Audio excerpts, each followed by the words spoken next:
Hey, and welcome to this week's Chamber Beat. I'm Ryan King with the Chamber, here with Carrington Anderson, who's on our Government Affairs team. Carrington, thanks for joining us.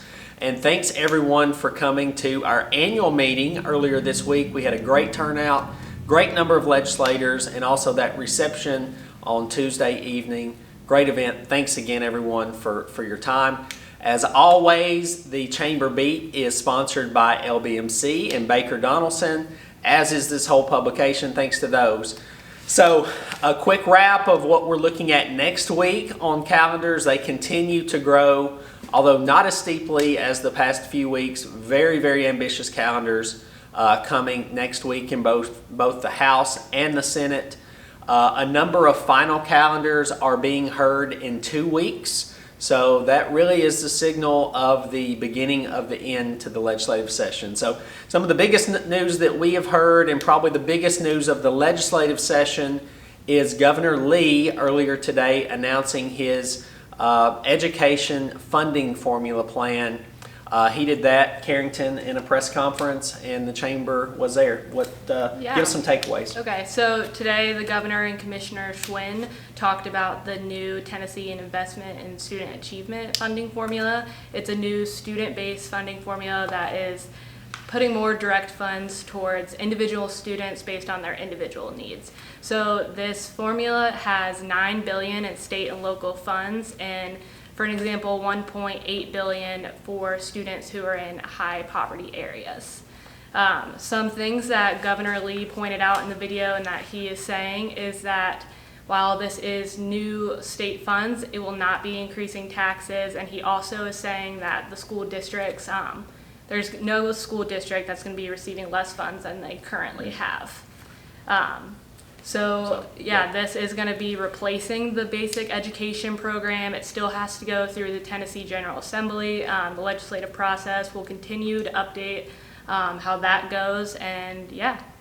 Yeah, and of course the Chamber has not developed a position on that.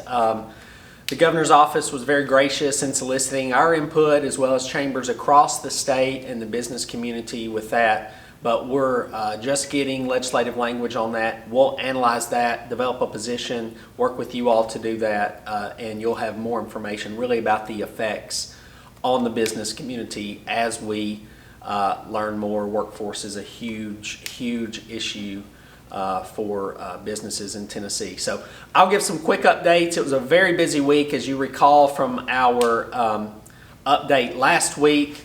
House Bill 2313 by Representative Bruce Griffey was sent to summer study, which means it is effectively gone for this session. That's that bill that would require, that would enable employees who potentially get offended or they perceive something is offensive in training materials to sue the employer. Obviously, a bill the Chamber was very opposed to. We're glad to see that one go by the wayside for this session. Another one that wouldn't allow employers to segment employees when testing for COVID-19 was taken off notice this week. That one was House Bill 2068. Several of you made contacts on that one. So appreciative of you for doing that. We continue to see very positive outcomes on some of these bills that we're opposing. A few others went by the wayside this week. They'll be down in the update if you're interested more in that.